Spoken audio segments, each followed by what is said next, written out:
నాయకులు ఫోన్ చేసి పిలిపించుకొని విజయవంతం చేసేదాన్ని కృషి చేయాలని చెప్పేసి మనస్ఫూర్తిగా అవుతా ఉన్నాను. ఈ కార్యక్రమం ద్వారా మీరు జరుగుతున్నాం 4వ తారీఖున మన కౌన్సిలర్లు కానీ సర్పంచ్లు కానీ ఎంపీటీలు కానీ అందరూ కూడా ప్రతి వారు మీ వార్డు నుంచి దాదాపు జగన్మోహన్ రెడ్డి 1 ఇయర్ పరిపాలనలో ఈ కూటమి ప్రభుత్వం ఏం చేసిందనే విషయంలోనే ఇచ్చిన హామీలు నెరవేర్చకుండా ఉన్నారు. కాబట్టి జగన్మోహన్ రెడ్డి గారు వెన్నపోటు దినంగా కార్యక్రమాన్ని 4వ తారీఖు అనౌన్స్ చేయడం జరిగింది. 4వ తారీఖున పెద్ద ఎత్తున కౌన్సిలర్లు, సర్పంచ్లు, ఎంపీటీసీలు, జెడ్పీటీసీలు, పార్టీ అభిమానులు, కార్యకర్తలు, మహిళలు, తర్వాత యువత, బీసీ, ఎస్సీ, మైనార్టీలు అందరూ కూడా కలిసికట్టుగా ఐక్యతతో, రైతులు అందరూ కూడా ఐక్యతతో ఈ కార్యక్రమాన్ని విజయవంతం చేయాలని చెప్పేసి కూడా నేను కోరుకోవడం జరుగుతూ ఉంది.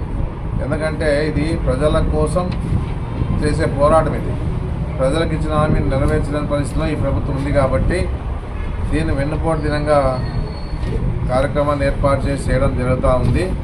అందుకే ప్రతి వారు కూడా ఈ విషయంలో అందరూ కూడా మద్దతు ఇచ్చి ఈ కార్యక్రమాన్ని విజయవంతం చేయాలని చెప్పేసి కూడా నేను కోరుకోవడం జరుగుతూ ఉంది. ఎందుకంటే 1 ఇయర్ పరిపాలన చూసాం. అధికారాన్ని ఇచ్చిండేది వైఎస్ఆర్సీపీని టార్గెట్ చేయడమే ఒక కార్యక్రమంగా జరుగుతూ ఉంది. ఎన్నో మానభంగాలు జరిగినాయి, హత్యలు జరిగినాయి, అత్యాచారాలు జరిగినాయి. ఈ రకంగా రాష్ట్రంలో రెడ్ బుక్ రాజ్యాంగం నడుస్తూ ఉంది. కాబట్టి దీనికి వ్యతిరేకంగా ఇప్పటి నుంచే మన పోరాటాలు చేయకపోతే చాలా అరాచకాలు జరిగిపోతాయి రాష్ట్రంలో. ఎందుకంటే సోషల్ మీడియా మీద కూడా కేసులు పెట్టడం, ఏదున్నా కూడా ఇబ్బంది పెట్టే పరిస్థితి రాష్ట్రంలో చూడడం జరుగుతూ ఉంది.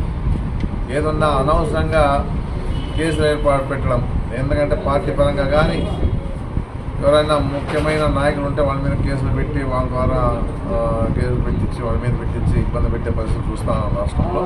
అలాంటివన్నీ కూడా ఈరోజు ప్రభుత్వం చేస్తూ ఉంది. కాబట్టి ప్రభుత్వం ప్రజల చేతుల్లో నుంచి ప్రభుత్వం వచ్చింది. కాబట్టి ఆ ప్రభుత్వం ఏ విధంగా ఈరోజు చేస్తూ ఉందో చూస్తాను. ప్రజలు ఇచ్చిండేది మాకు ఏదైనా మేలు జరుగుతుంది, మాకు అన్ని విధాలుగా తోడుంటుంది ప్రభుత్వం అని చెప్పేసి ఆలోచన చేశారు. కానీ ఈ ప్రభుత్వం ఆ విధంగా లేదు. ప్రజలకు ఇచ్చిన హామీలు నెరవేర్చలే. ఖజానా ఖాళీ అయింది, ఏమేమి లేని పరిస్థితి అని చెప్తా ఉన్నాడు. అమరావతి డెవలప్మెంట్ చేస్తారని చూస్తూ ఉన్నాడు. ఎందుకంటే ఒక అమరావతిలో డెవలప్ అయితే మనం ఏం కావాలి, రాయలసీమ వాళ్ళు ఏం కావాలో, కోస్తా వాళ్ళు ఏం కావాలో, ఇవన్నీ కూడా ఇబ్బందులు ఉన్న పరిస్థితి ఉంది. కాబట్టి దీని మీద ప్రత్యేకంగా దృష్టి పెట్టినాడు చంద్రబాబు నాయుడు. గతంలో అయితే జగన్మోహన్ రెడ్డి గారు ఆ విధంగా లేదు. అన్ని ప్రాంతాల అభివృద్ధి కావాలని చెప్పి ఆలోచనలో మంచి పని ఆయన చేయడం జరిగింది. ఆయన ఇచ్చిన హామీలు నెరవేర్చాడు జగన్మోహన్ రెడ్డి గారు.